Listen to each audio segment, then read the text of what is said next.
You're listening to Catholic Sprouts, the daily podcast for Catholic kids that strives to plant seeds of faith.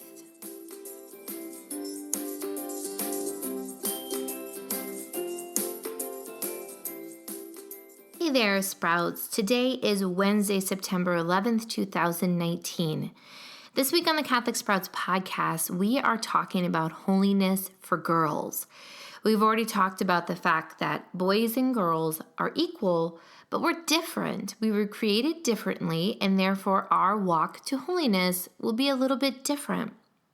We started talking about the feminine genius as well. We talked about the first characteristic that we are called to receive, just like Mary received Jesus at the Annunciation. Next, we are going to talk about the second characteristic of the feminine genius, and that is sensitivity, meaning as women, we are created to be sensitive, to be feeling, and to be in tune with the people around us. Now, Mary is our great example of this. She really showed us how to live out this design in ourselves to be sensitive to other people.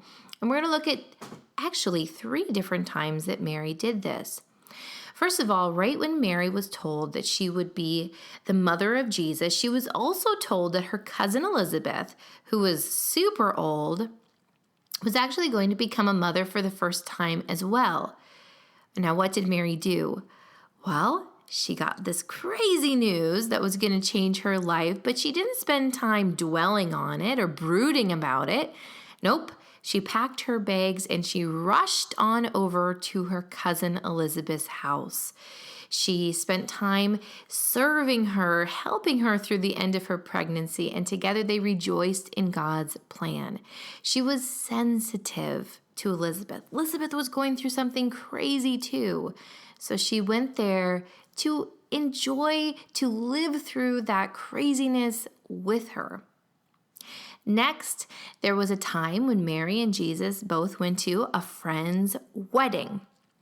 What happened at this wedding in Cana? Well, they ran out of wine. Now, there's lots of ways to react to this if you're at someone's wedding and they ran out of cake or didn't have enough seats for everyone to sit on, right? There's lots of things that can happen at a wedding. You can comment about it, you can gossip about it. But what does Mary do? She's sensitive to how they're feeling. She might think, goodness, I bet they feel terrible. Let's help. That is the proper response that God created us to have. I feel what you're feeling. Let me help. So what does she do? She turns to Jesus and she said, hey, I think this is a great time for your first miracle. And it was. God blesses the institution of marriage and family when Jesus performed his first miracle at the request of Mary, who is being sensitive to the feelings of other people. And finally, think about how Mary appears during the crucifixion.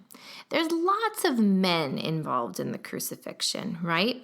Men that are condemning Jesus to death, men that are whipping Jesus, and even Simon of Cyrene, a man, helps carry the cross. Last week we heard a lot about how men are called to action. What does Mary do? Mary appears 2 times. During the Stations of the Cross, we hear that Mary meets Jesus along the way while he's carrying his cross. She doesn't offer to carry the cross with him. She doesn't even remove the crown of thorns. Maybe she didn't have an opportunity.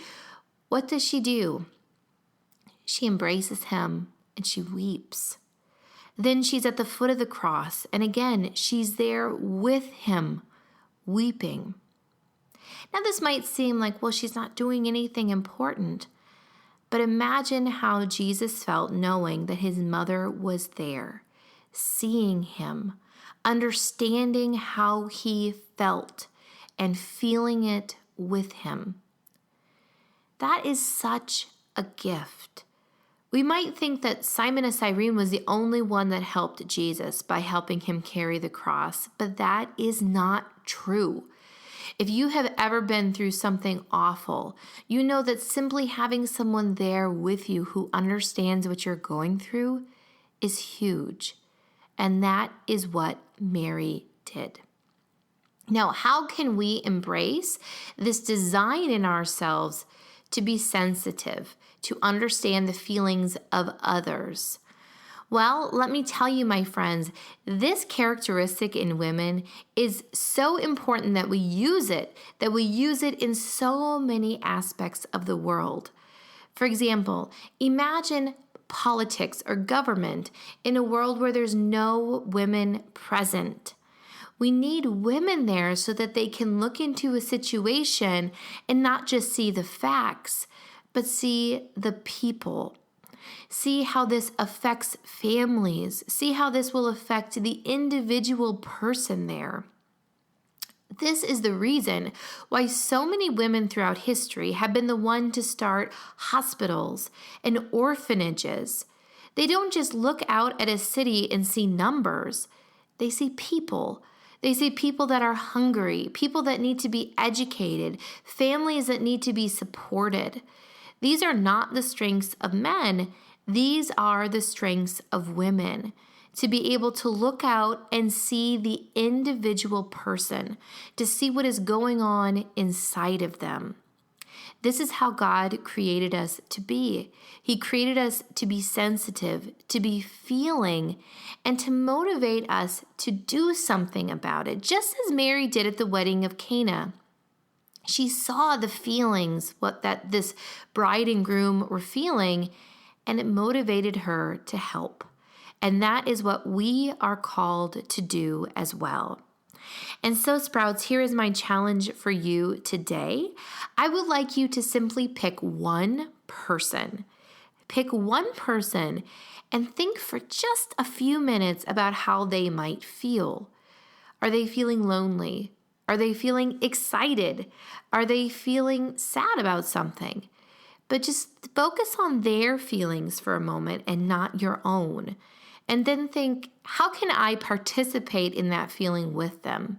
How can I celebrate? How can I mourn? How can I help?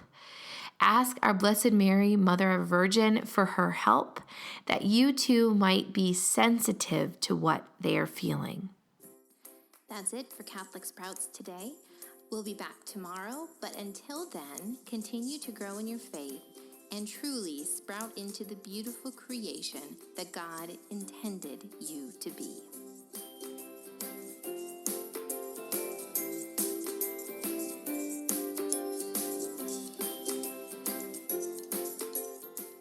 Hey there, I'd just like to remind you to head over to the Patreon community if you are a member and download your freebies for this week. Also, I'd like to invite you to join us on Facebook if you haven't already. Over there, I host a Facebook group for parents that are striving to raise saints just like you. So to find links to both of these things, please check the show notes for this episode.